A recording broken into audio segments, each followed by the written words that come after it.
Hello everyone, welcome to biology with Ankita Pandey. तो आज हम लोग हमारे लाइव प्रोसेस टॉपिक का जो सबसे लास्ट वाला पार्ट है एक्सक्रीशन इन प्लांट, वो डिस्कस करेंगे।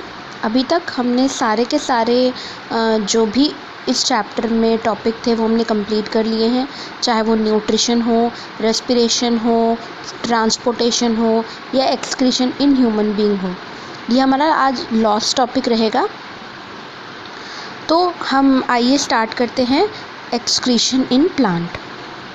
तो जैसा कि हमने पहले वाले वीडियो में देखा था, जब हम एक्सक्रीशन इन ह्यूमन बीइंग देख रहे थे, तो उसमें हमने देखा था कि एक्सक्रीशन लिविंग ऑर्गेनिज्म के लिए बहुत ही ज़रूरी है, क्योंकि अगर एक्सक्रीशन नहीं होगा तो जो वेस्ट प्रोडक्ट जनरेट होते हैं सेल के अंदर, तो वो इकट्ठा होते रहेंगे बॉडी में, और उसके इकट्ठा होने के कारण वो हिंड्रेंस प्रोवाइड करेंगे, या हम ये कह सकते हैं कि वो जो भी रिएक्शंस हो रहा है उसमें बाधा उत्पन्न करेंगे, वो जगह लेंगे, क्योंकि भाई उन्हें कहीं ना कहीं तो स्टोर करना ही पड़ेगा। तो इसीलिए वो रिएक्शंस में बाधा उत्पन्न ना करें, इसके लिए ही उनको रिमूव करना बहुत ज़रूरी है। तो हमने देखा था कि ह्यूमंस में तो प्रॉपर एक्सक्रिएटरी सिस्टम है, जिसमें किडनी थी, 2 किडनी है, पेयर ऑफ किडनी, और पेयर ऑफ यूरेटर है, यूरिनरी ब्लैडर है और यूरेथ्रा है। तो इतनी सारी चीज़ें तो हमने ह्यूमन बींग्स में देखी थी। उसमें किस तरीके से जो नेफ्रॉन है वो किस तरीके से काम करता है, कितने स्टेप्स उसमें होते हैं, तब जाके कहीं यूरिन बनता है। तो ह्यूमन बीइंग में तो वो बहुत ही कॉम्प्लेक्स है।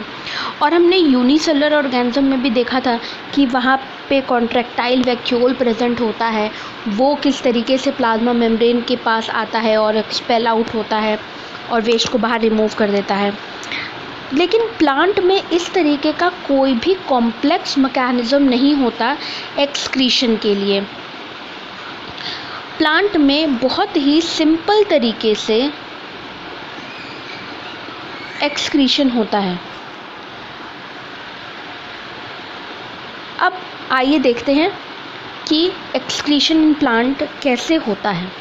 सबसे पहली बात कि प्लांट का हर एक पार्ट एक्सक्रीशन में रोल प्ले करता है, चाहे वो स्टेम हो, लीफ हो, रूट हो, हर एक प्लांट का पार्ट एक्सक्रीशन में रोल प्ले करता है।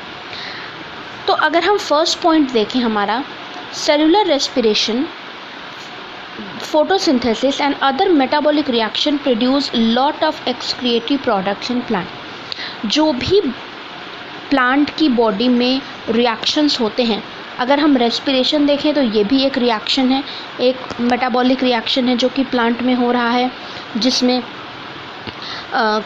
ग्लूकोज तोड़ा जाता है और उसके बाद उससे एनर्जी प्रोड्यूस कराई जाती है, CO2 बनता है। फोटोसिंथेसिस भी एक मेटाबॉलिक प्रोसेस है, जिसमें कार्बन डाइऑक्साइड और वाटर जुड़ते हैं और उसके बाद ग्लूकोज बनाते हैं in the presence of sunlight. और अदर मेटाबॉलिक रिएक्शंस, जो बाकी जो मेटाबॉलिक रिएक्शंस हैं, बहुत सारे तरीके की रिएक्शंस हैं, क्योंकि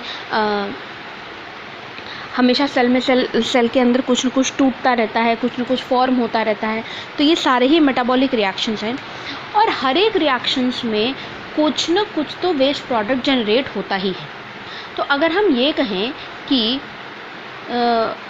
प्लांट जो है वो एक्सक्रिएटरी प्रोडक्ट से फ्री रहते हैं, तो ऐसा कहना सही नहीं है।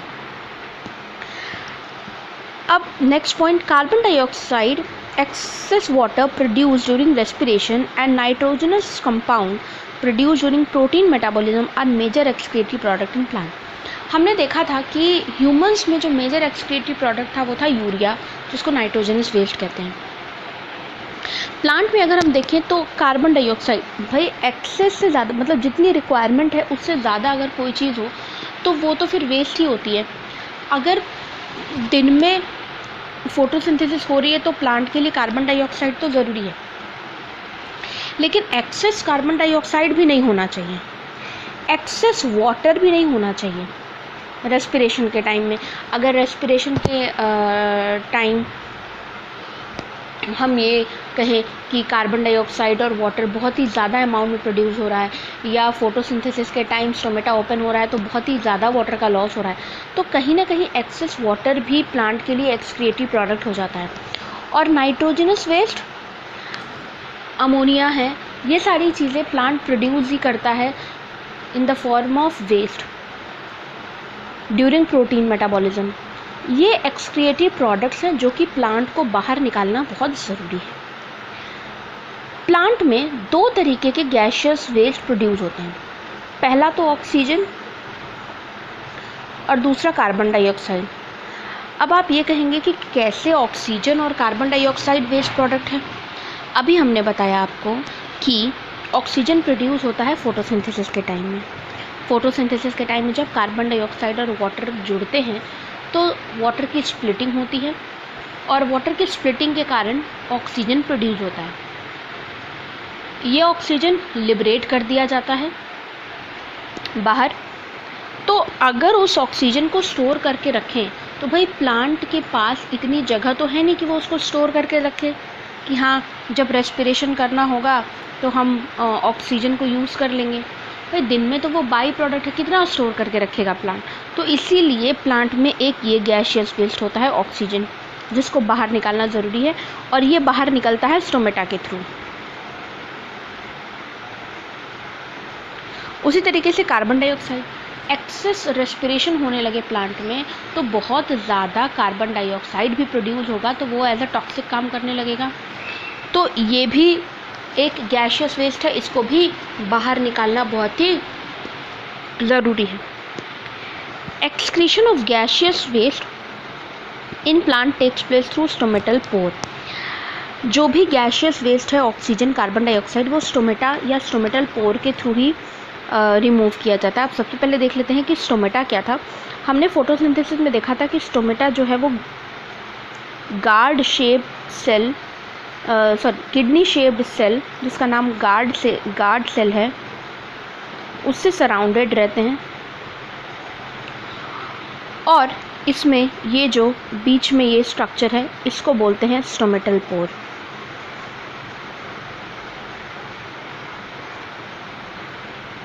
इनके बाहर कुछ सब्सिडियरी सेल्स होती हैं।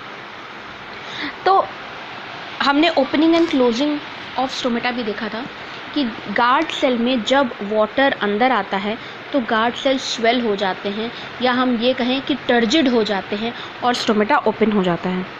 उसी तरीके से जब स्टोमेटा को क्लोज होना होता है तो वो अपने गार्ड सेल में से वाटर को रिलीज़ कर देता है, गार्ड सेल फ्लैसिड हो जाते हैं और स्टोमेटा बंद हो जाता है। तो जब गैशियस वेस्ट को बाहर निकालना है तो स्टोमेटा ओपन कंडीशन में होना चाहिए। तो जब स्टोमेटा ओपन होता है तभी ये ऑक्सीजन और कार्बन डाइऑक्साइड बाहर निकाले जाते हैं इसी स्टोमेटल पोर के through. Oxygen release during photosynthesis is use for respiration, while carbon dioxide release during respiration is use for photosynthesis. भाई अगर प्रॉपर या इक्वल अमाउंट में या मॉडरेट अमाउंट में CO2 और ऑक्सीजन रिलीज़ हो रहा है भाई तब तो ये यूटिलाइज़ हो जाएगा। तो हम ये नहीं कह सकते कि प्लांट का जो जितने भी कार्बन डाइऑक्साइड या जितने भी ऑक्सीजन निकलते हैं, जितने भी मॉलिक्यूल्स उसके निकलते हैं, सारे के सारे वेस्ट हैं। नहीं, ऐसा नहीं है। दिन के टाइम अगर जो रेस्पिरेशन हो रहा है, दिन के टाइम अगर रेस्पिरेशन होगा तो CO2 रिलीज़ होगा। तो जब अपने घर में ही CO2 रिलीज़ हो रहा है तो प्लांट बाहर से क्यों लेगा। इसीलिए दिन के टाइम में जितना भी CO2 रिलीज़ होता है प्लांट उसको कंज्यूम कर लेता है फोटोसिंथेसिस के लिए।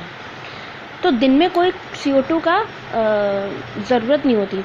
और उसी टाइम पे फोटोसिंथेसिस की रेट इतनी ज़्यादा हाई होती है कि ऑक्सीजन प्रोड्यूस बहुत ज़्यादा होता है।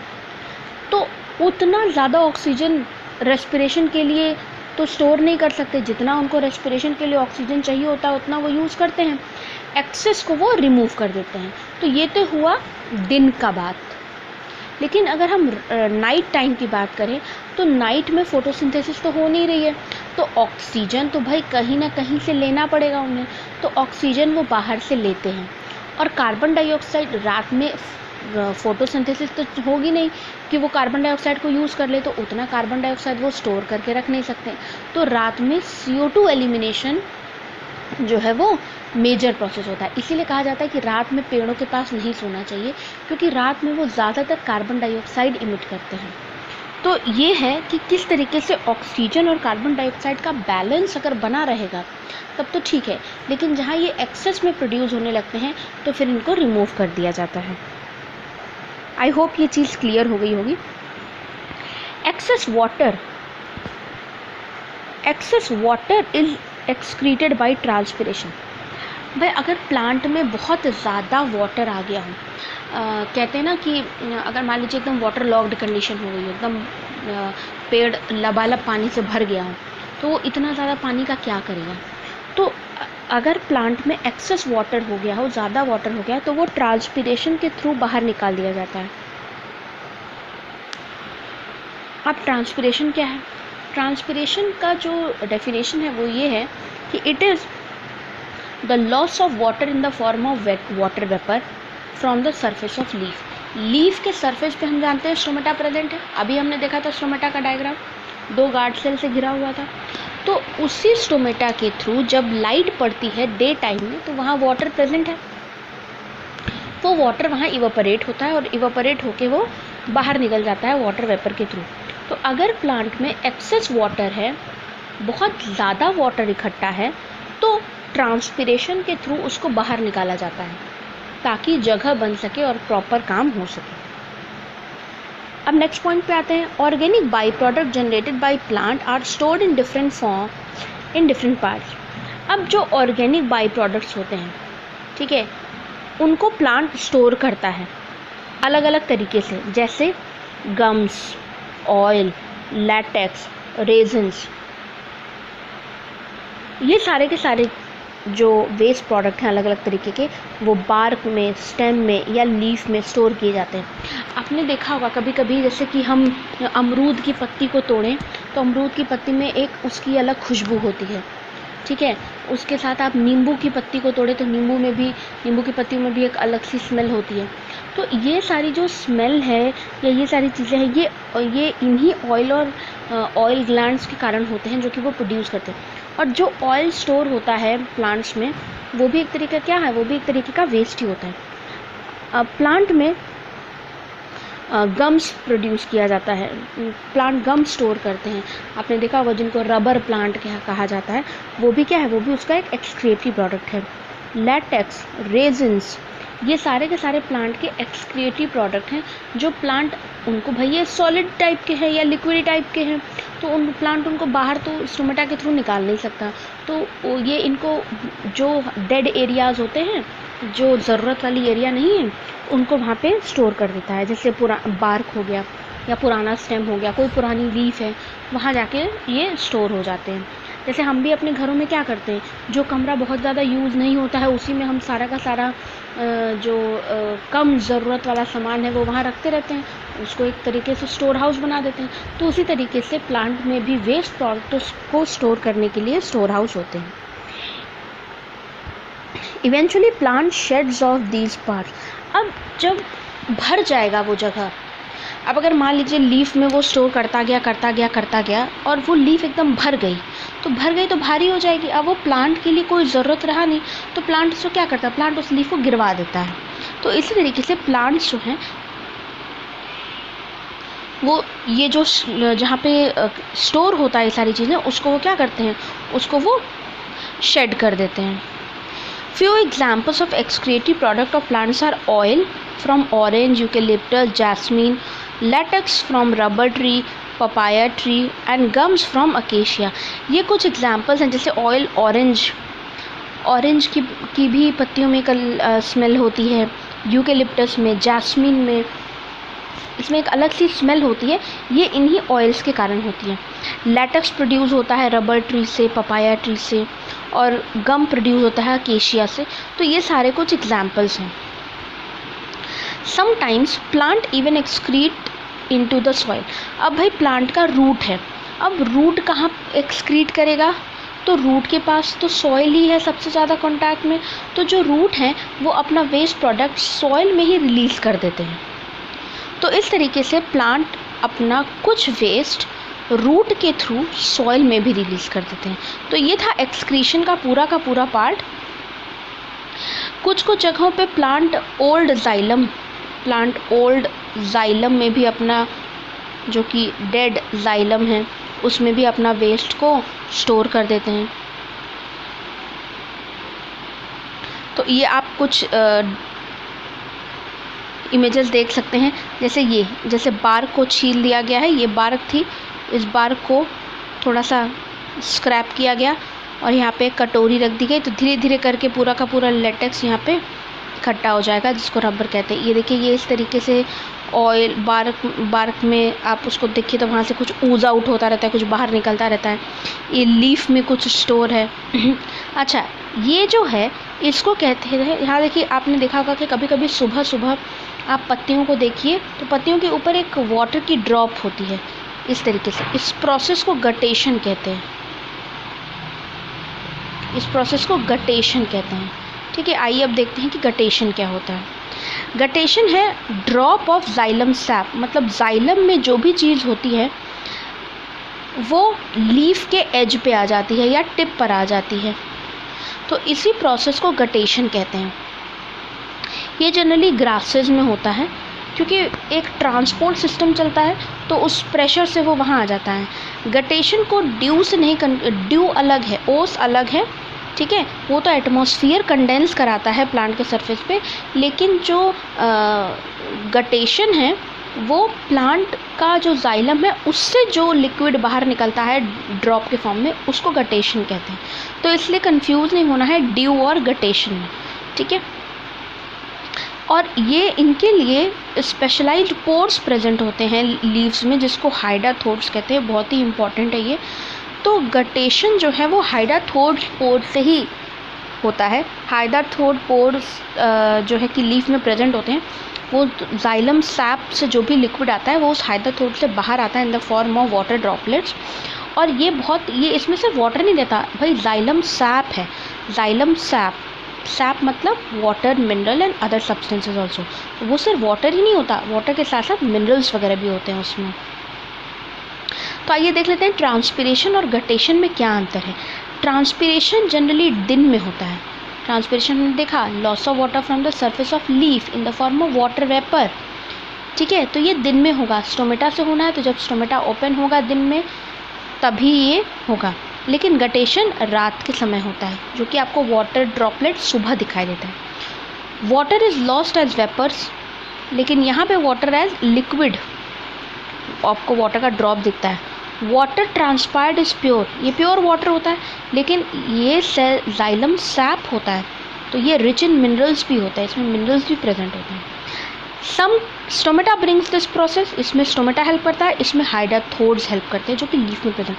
स्टोमेटा हाइडाथोड दोनों ही लीफ में प्रेजेंट होते हैं, लेकिन हाइडाथोड उनकी एजेस पे प्रेजेंट होते हैं और स्टोमेटा जो है जनरली लोअर सरफेस पे होता है मोनोकॉट में। It is regulated and control phenomena, भाई ट्रांसपिरेशन रेगुलेट किया जा सकता है, लेकिन गटेशन एक अनकंट्रोल्ड फिनोमिना है। ये तो सिंपल प्रेशर के थ्रू होता है, तो ये एक अनकंट्रोल्ड फिनोमिना है। In this process temperature of leaf and plant is decrease, भाई ये जब होता है तो इसमें वाटर का लॉस होगा, तो ये kind of cooling effect cause करता है दिन के टाइम में। लेकिन यहाँ ऐसा कोई कूलिंग इफेक्ट का कोई भी कॉन्सेप्ट नहीं है गटेशन के प्रोसेस। तो ये है गटेशन और ट्रांसपिरेशन में डिफरेंस।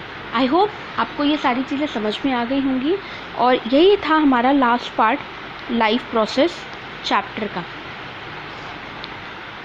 तो आज के लिए इतना ही। आई होप आपको समझ में आया होगा, और लाइफ प्रोसेस चैप्टर में जितने भी टॉपिक हैं वो सारे के सारे हमारे प्लेलिस्ट में अवेलेबल हैं, तो आप जाके उसको चेकआउट कर सकते हैं। आपको कंप्लीट यहाँ पे डिस्क्रिप्शन मिलेगा। आप हमारा टेलीग्राम चैनल भी ज्वाइन कर सकते हैं, और अगर आपको ये वीडियो पसंद आया हो तो इसको लाइक करें, सब्सक्राइब करें हमारे चैनल को, और इसको ज़्यादा से ज़्यादा शेयर करें। Thank you so much.